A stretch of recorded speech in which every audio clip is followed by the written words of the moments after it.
Hello everybody, how you doing today? This is Adhesion again, co-founder, Future Teaching Physicians. Today we're going to be talking about the Clotting Cascade, the platelet plug formation. This is an important topic because it kind of gives you an idea as a medical student, or a pharmacy student, or a nursing student, whatever healthcare profession you are in, to understand exactly how every time the body gets a cut and we're bleeding somewhere from somewhere, how does the body regulate this? So we're going to start quickly here. On the board here, I have drawn a typical blood vessels. So here's John. John comes one day, he's cutting an orange, and bam! He gets a cut right on his hand. He's bleeding, he's bleeding. He puts his hand over it, and 2 minutes later, he takes his hands off, he stops bleeding. So it's magic. No, it's not magic. The body is smart. You have a whole cascade going on inside your blood vessels that's protecting and keeping everything intracellularly so we don't lose fluids, because if we bleed a lot, we can, we have a heart attack, we die of stroke. So the body is very smart. How does the body do this? So this is a typical blood vessel, coming either, after, coming out of the heart, and you got a capillary, you can start from aorta all the way down to the capillary level. And I've kind of drawn out here just a segment of a capillary, because this is perfect example. So a blood vessel is carrying blood, and all of a sudden you get a cut. When you get a cut, you automatically lose and you denude the endothelial cells. However, right underneath this endothelial cells is collagen. These are called subendothelial collagen. The first thing the body is going to do, it's going to make von Willebrand factor. Do you know where von Willebrand factor comes from? Let me see. Endothelial cells. You got to remember that. Endothelial cells that are not denuded or broken down are going to make von Willebrand factor. So von Willebrand factor is going to come over here and just sit. That is the first molecule. This is von Willebrand factor, also known as VWF. Now, when von Willebrand factor is laid down, it's a nice little sandwich. We need some cheese. No, we don't need cheese. We need a little bit of, onions, and when you order your sandwiches, platelets automatically run to the spot. What are we talking about first? We're talking about platelets. Platelet plug formation. Those are the first guy that are running to the spot. I call them paramedics. They're just like EMS. Somebody collapses on the floor, stop breathing. The first guy that shows up in the ambulance is EMS. Because you are bleeding, the platelets are going to show up. When the platelets get there, the first thing they're going to do is use their glycoproteins. They are little anchors because they want to bind to von Willebrand. So this is one platelet. Actually, this will be another platelet. This we call adhesions. The platelets come over and use a glycoprotein called glycoprotein GP1B. You know how I remember it? B binds to von Willebrand. So these are the platelets. Also remember, where do platelets come from? They come from megakaryocytes. Megakaryocytes in your bone marrow. So automatically, they're being cranked out constantly because they only last about 8 to 10 days. The lifetime span of a platelet is only 8 to 10 days. So what you don't realize is they don't last long. So automatically you got to produce a lot of it constantly inside your blood vessel just in case of an emergency. So these platelets are going to bind to von Willebrand factor. That process is called adhesion, and that's number one here that I wrote on the board. The second thing we need to do is, well, if one adheres and the other adheres, it's really not stable, right? We need them to aggregate, all come together. So the only way that's going to happen is this platelet, we're going to call it A, is going to produce another molecule called thromboxane A2. Where exactly is that coming from? Let me take you back to general physiology. On platelet membranes, remember platelets also have their own cell membranes. They actually cleave up the arachidonic acid cycle. So let's look at arachidonic real quick. Plasma, membrane, phospholipid is broken down, and arachidonic acid, right, by phospholipase A2. And this arachidonic acid is broken down, as you can see, into two pathways, which I'm not going to bore you with, but the bottom line is there's a cyclooxygenase 1 and 2 pathway, and there's a lipoxygenase pathway.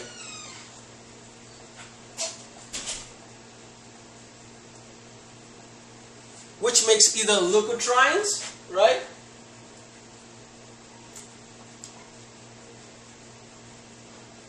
Or prostaglandins. In the prostaglandin section, there's this nice mnemonic that I came up with, which a lot of people don't realize it, is there's prostaglandin D, there's prostaglandin I2, there's prostaglandin E, so it's kind of die. I thought that's the only way I could remember it, but you gotta know like DIE is gonna cause dilation, except prostacyclin also inhibits, causes vasoconstriction. But that's not the point of this lecture. The most important is this is where thromboxane A2 comes from, which causes platelet aggregation. So thromboxane A2 is going to be released by this guy, which is going to cause, it's like a little perfume, right? You ever go to a party like, wow, is that Givenchy? Smelled that before. Yeah, exactly. It's going to aggregate a lot of platelets, and this is going to cause all these platelets to start coming to this spot. Aggregate. Now, you got to realize the body's smart. This only happens because we have a cup, right? On a typical day, there's always a balance between procoagulation and anticoagulation. On a typical day, endothelial cells produces prostaglandin I2 and nitric oxide, and thromboxane I2 actually prevents platelet aggregation. But in this case, the balance, it's kind of like a seesaw, right? It favors thromboxane A2 versus PGI2 or nitric oxide. So that is what is favoring platelet aggregation at this point. That's why point number 2 is written on the board here, because the endothelial cells are constantly producing these products to prevent your blood from clotting. Because remember, you don't want your blood to be clotting. That was called ischemia. And ischemia to an organ is going to cause necrosis, which is called organ damage, which is bad. But in this case, all of these platelets are going to start popping out of the blood cells to try to come and aggregate. However, they need to stick together, right? They need to stick because you're bleeding from this area. So what they do is another product is produced, which causes swelling. That is called ADP. Let's put that right here. So we've already used up thromboxane A2, adenosine diphosphate. It's going to be produced. And what that is going to do is this guy has got to be talking to this guy, and they have to bind together. Let's see here, right?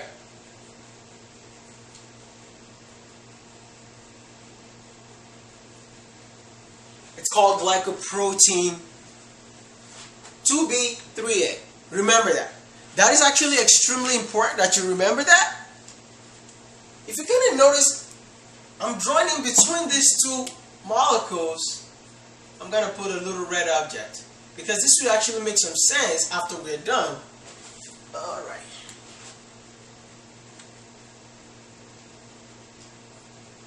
This is glycoprotein. Glycoprotein 2B3A. Okay?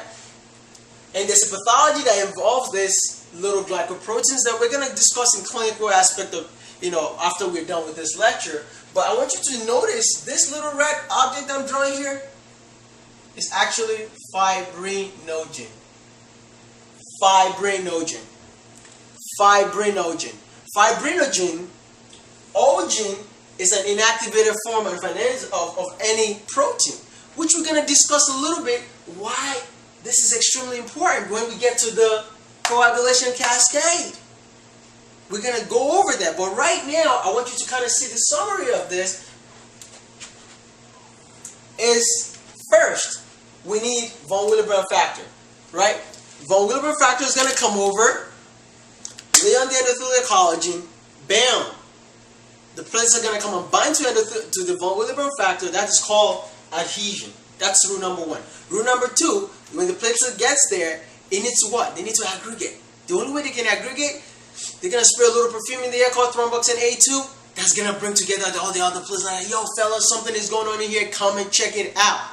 We want to stop you from bleeding. Then, ADP, which is adenosine diphosphate, is going to stimulate the receptors. It's going to bind to the receptors on these platelets to make them to express glycoprotein 2B and 3A. All this whole mechanism is called, I'm going to erase this for a second and create some space here so we don't make a mess. This whole piece right here is called the primary hemostatic plug. What is that? It took me a while to understand what that means. Primary means the first thing that happens. The second thing that happens, it's a hemostatic. Hemo means what? Blood. Static means stasis, to stop. Using what? A plug. It's very easy. What this means is every time I get a cut in my head and I'm bleeding, the first guy that gets there is what? A platelet. And the platelets are going to come and temporarily produce a membrane, a little bit of plug that's just going to hold the broken blood vessel so I don't keep bleeding. If you think about it, every time you get a cut, you stop it, you're like, whew, I stopped bleeding, look at that. Then you forgot, you put your hand in your pocket, and you rip out, and you're like, oh snap, I'm bleeding again. Do you know why? Because this is a primary hemostatic plug. Do you know what else is going to be added to the mix? We're going to put a little bit of calcium. Calcium. We're just going to put calcium here to solidify that. Anywhere you have calcium, you know it's calcification. But it's temporary. I can easily peel it off and I'm bleeding all over again. How can we make sure we don't keep bleeding? That is part 2 of this lecture. That is the most important thing. But I want you to keep this picture in your head because now we are leaving the platelets and we're going to coagulation. This is one of the biggest things for people not to understand. Platelets are completely different. Platelets are little tiny little guys. You know, they don't last long. They bind together. They form a primary hemostatic plug compared to coagulation factors. Coagulation factors, I'm going to tell you the end before the beginning so that when I come back and tell you, like, remember this? Look at this is fibrinogen, not fibrin, ogen. So the goal of the body is to produce something really tight and solid. So we have to convert the fibrinogen into fibrin, fibrinogen into fibrin, so that we can form a nice little tight, shredded, non-disruptible secondary hemostatic plug. So that when you have that form, even if you do this, it's already solid, it's well done. But we need coagulation factors. So the next chapter we're going to go over after understanding this concept, is how do we understand and memorize the dreaded coagulation cascade.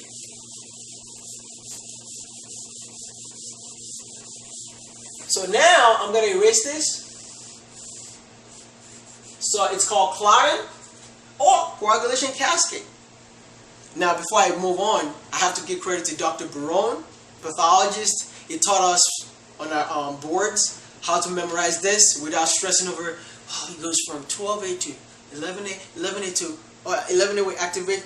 Do you know how annoying that is? I don't know who came up with that. That is ridiculous. I memorized 10,000 times. I still forget it. So today, we're going to go over how to understand this. So pick up your pen and let's get to work. The first thing you have to understand is there's two pathways. The typical way people try to memorize this, an extrinsic pathway, there's an intrinsic pathway. One start with 12, one start with tissue factor, and tissue factor is going to activate factor 7. That's ridiculous. I say that again. That is ridiculous. Nobody can ever remember that. It's insane. So, Dr. Barone, I'm giving you credit. You're the master. You taught us this. I'm sharing with people on YouTube right now. So, let's start. The first thing you have to do is know how to count from 12 all the way down to 1. That's silly, isn't it? Yeah, I know. That's what I thought too. But it comes with a catch. You can count all the way down to 1, but there's going to be some tweaks. The first thing I want you to do is write the number 12 over here. Right? And write number 1 over here.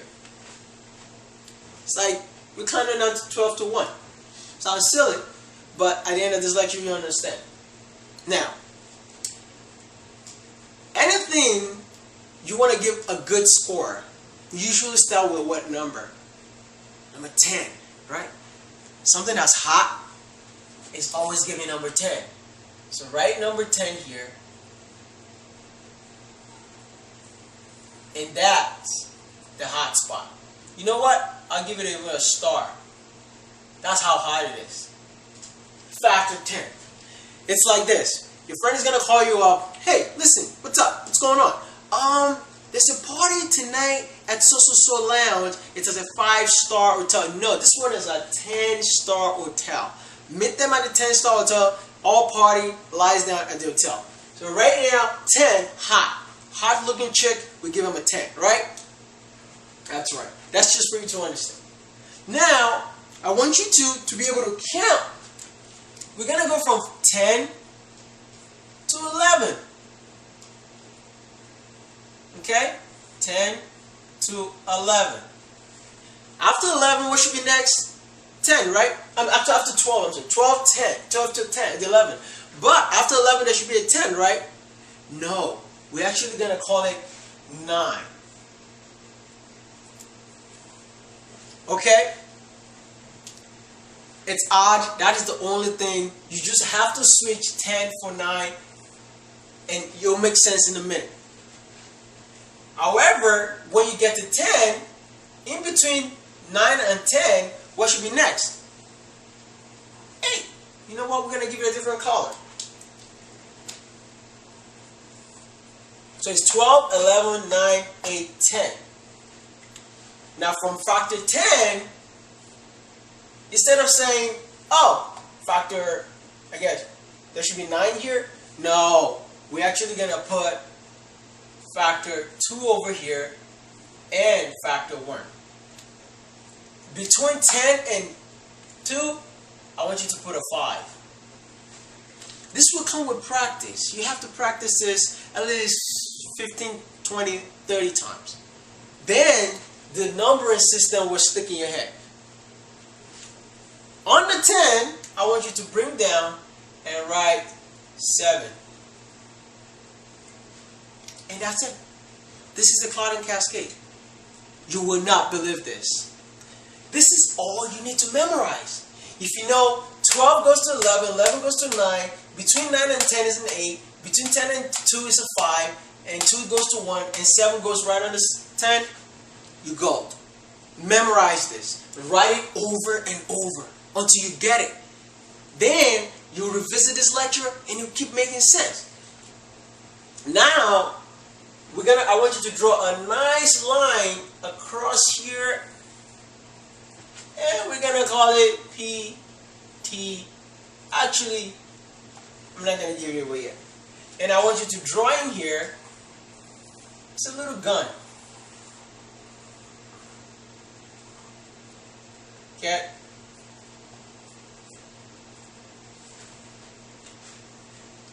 This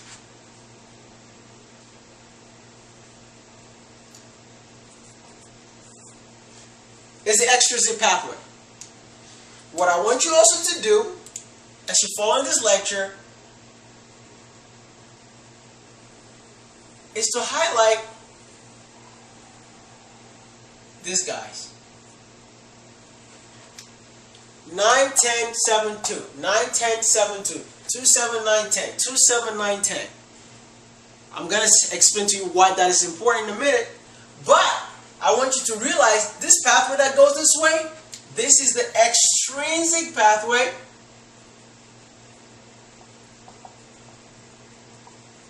Extrinsic pathway, which is also vitamin K dependent, which we will talk about in a minute. Requires vitamin K activation for this pathway to actually, for the cofactors, most of the cofactors here to work. This pathway on top here is the intrinsic pathway. Intrinsic pathway. Can you see it's very long? It has a lot of cofactors. So when you go into your physiology textbook, you will see typically they'll tell you factor 12 is converted to factor 11, because and factor 11 can be converted to factor 9, and factor 9, like 11A is going to convert 12 into 11, 11A.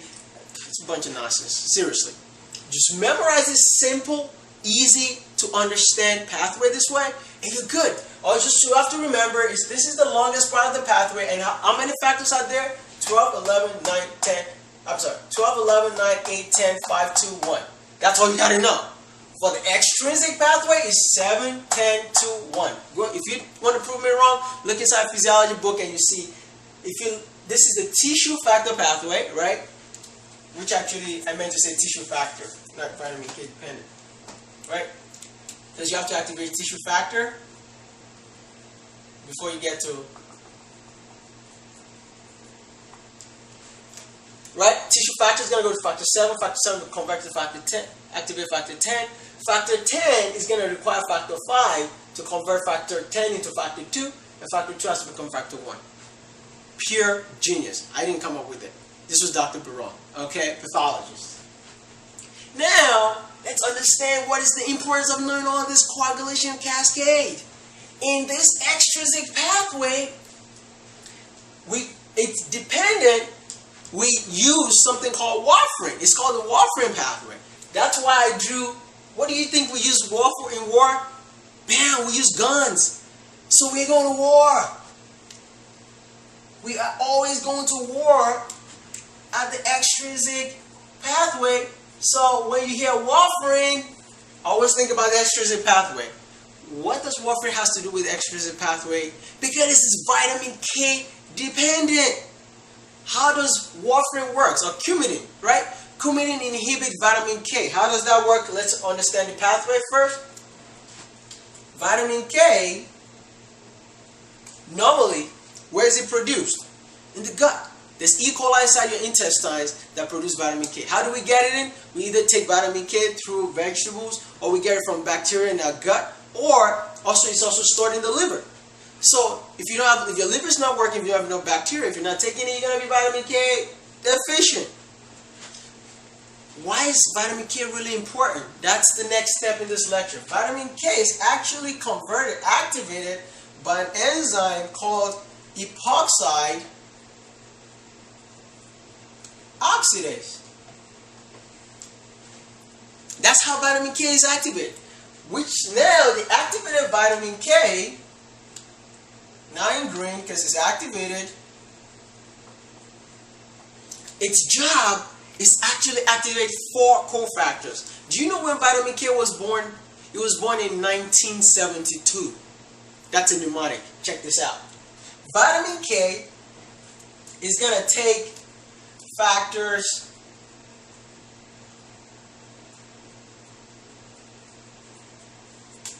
check this out. This is actually 1972, but it's not a 1. You always have to remember it's a 10. Okay? It's actually factor 10, factor 9, factor 7, factor 2. What factors were those? 9, 10, 2, and 7. So the only, if you don't remember from this T mnemonic that I drew up here, 1972, perfect. But remember, the 1 is a 10. So it's one day you're going to be on the clinical rounds and the 10 is going to be like, oh, vitamin K cofactors, can you tell me? You're like, I know there's a 2 in there and a 7, but that's how you remember. Just say 1972, 2, 7, 9, and 10. Perfect. And also, protein C and protein S. What vitamin K is going to do is going to activate these factors and make them active. And the way it does that is by adding a gamma carboxyl group. Can you believe that? It's actually going to take this and attach it to one factor. Let's say this is factor 10. And that's how factor 10 became activated. And factor 9, and factor 7, and factor 2. Okay? Once these cofactors are activated, then this pathway can now work. And we're going to see the end result in a minute. Now, in the hospital, how do we prevent you from clotting in your blood? We give you warfarin. And what warfarin is going to do is going to prevent you, this activated vitamin K, right? Warfarin is going to prevent epoxide oxidase from activating vitamin K. If vitamin K cannot be activated, vitamin K cannot also convert this inactive forms of these enzymes into their active form.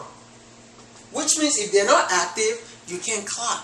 That's why people that have atrial fibrillation, we put them on warfarin, because we do not want their coagulation factors to clot through a clot from their lung, from their heart all the way down into the brain to form a stroke, or even down to their renal arteries to have renal failure, even something down into the mesenteric vessels like the superior mesenteric artery to have mesenteric ischemia, and it can even go down to their legs, and it can get a clot down, get peripheral artery obstruction down in their lower extremities, and get cyanosis, and they can get necrosis of the lower. Can you see how serious this is?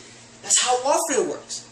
So how do we order labs? I shouldn't be really going into this, but it's kind of a nice clinical side talk we have to always mention. We measure with something called PT in the hospital. So we always order PT, and that's how we know. It's called prothrombin time. The time it takes prothrombin to actually work, which we're going to talk about at the end of this pathway, okay? Let's go to the top here. The long one is called the intrinsic pathway. For the intrinsic pathway to work, you need all of these coagulation factors to be working, okay? What do we use to block this pathway? We use heparin. Heparin, the way heparin works is actually interesting, because heparin actually is a cofactor. It's kind of like helps. Heparin actually helps antithrombin to inhibit factor 12, factor 11, factor 9, and factor 10. All these factors here, heparin is going to actually help antithrombin to prevent them from being activated, so automatically you can't really form the intrinsic pathway. How do we know heparin is working? We use PTT, prothromboplastin time. So if you see somebody has elevated PTT, think something is either missing in one of these cofactors, or they're heparin. However, there's always a story. Warfarin was not excited. He's like, why are you going to give him PT? I only have 2 letters and he has 3 letters. So we decided to give him another name. we're like, since you want a 3 name so bad, we give warfarin INR, international ratio, just to make him happy. Because it's like, oh, why does he have to have 3 and I have 2? So he had PTINR, it's the same thing.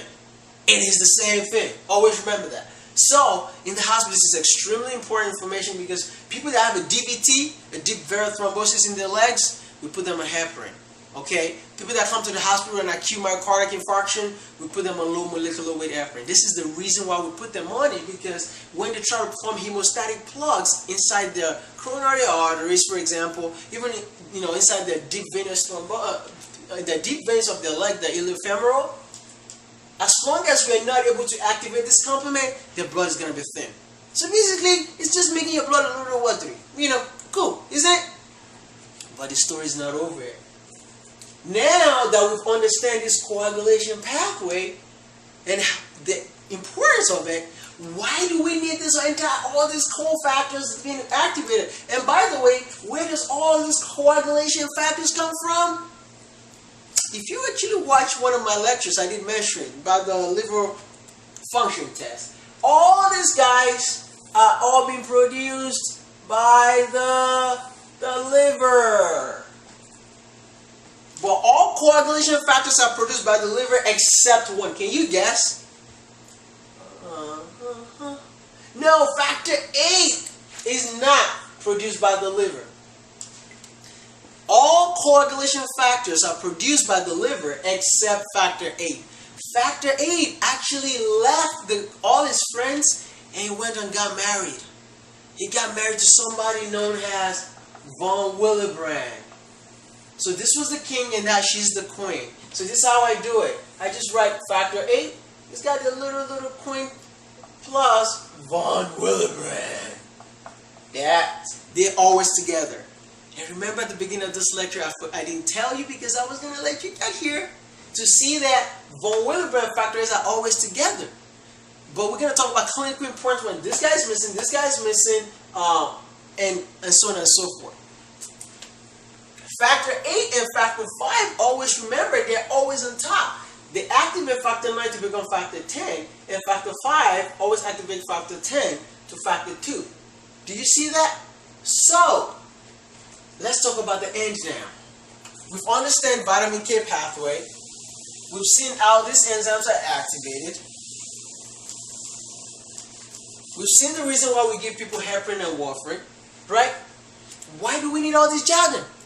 All just for one thing. Unbelievable. The day I figured it out, I was like, geez, you gotta be kidding me. When factor 2 activates factor 1, factor 2 is actually prothrombin. That's another name for factor 2. Factor 2 will be converted into factor 2A, okay, which will actually activate, prothrombin will be converted into thrombin, okay, and thrombin's job is to actually do this, is to convert fibrinogen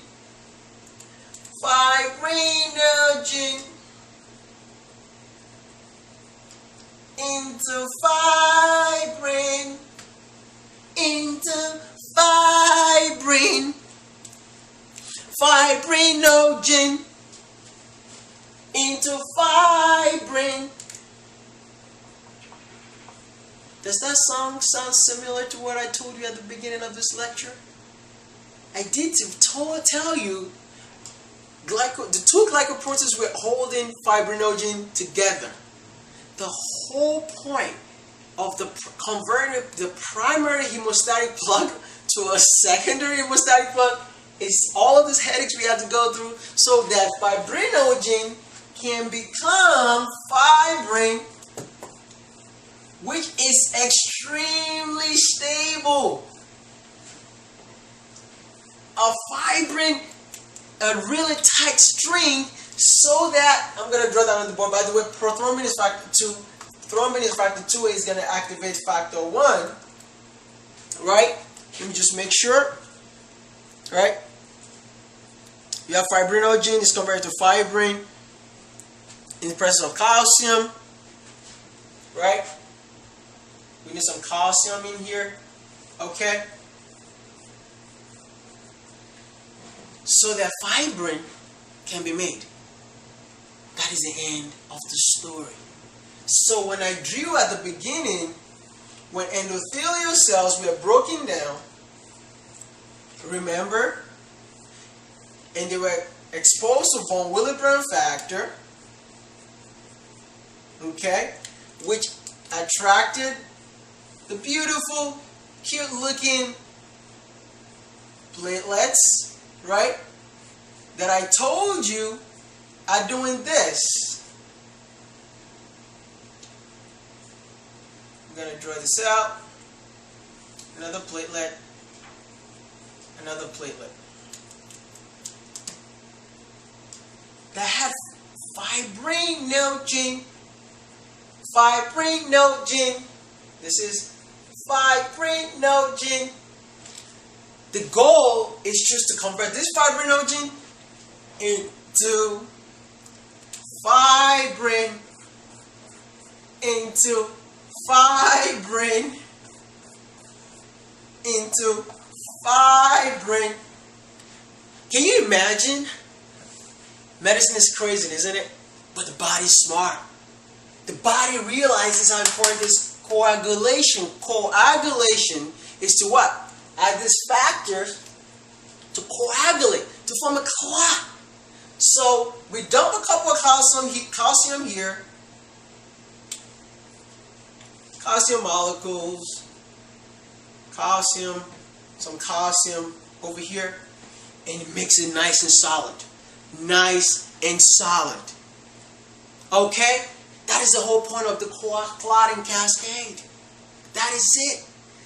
Nobody ever tells you, isn't it? Isn't it funny?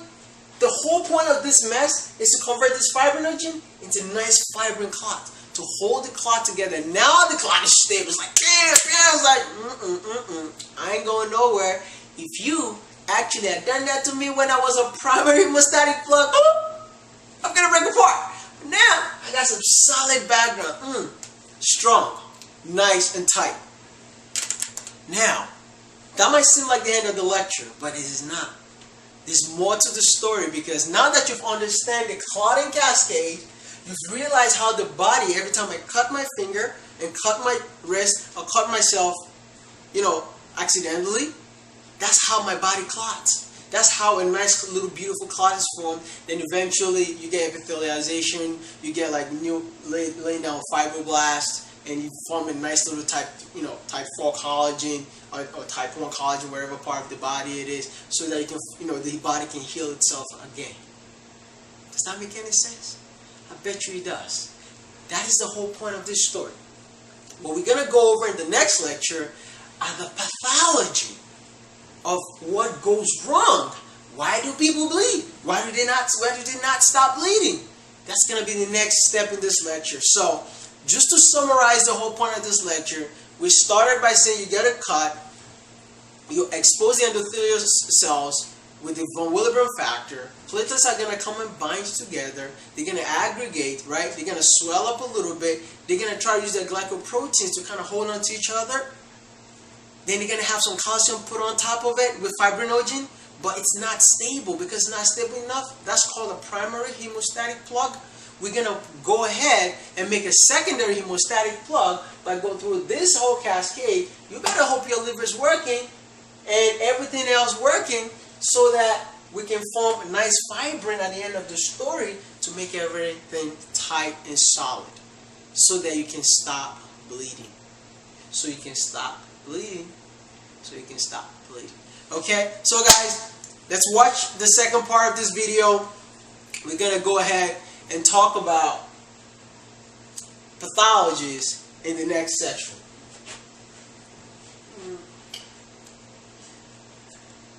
And just one more thing, you can always visit our website, Future Teaching Physicians, ftpinc.org, on behalf of myself and the faculty of FTP, which is me. I wish you guys all the best. Take care. Bye-bye.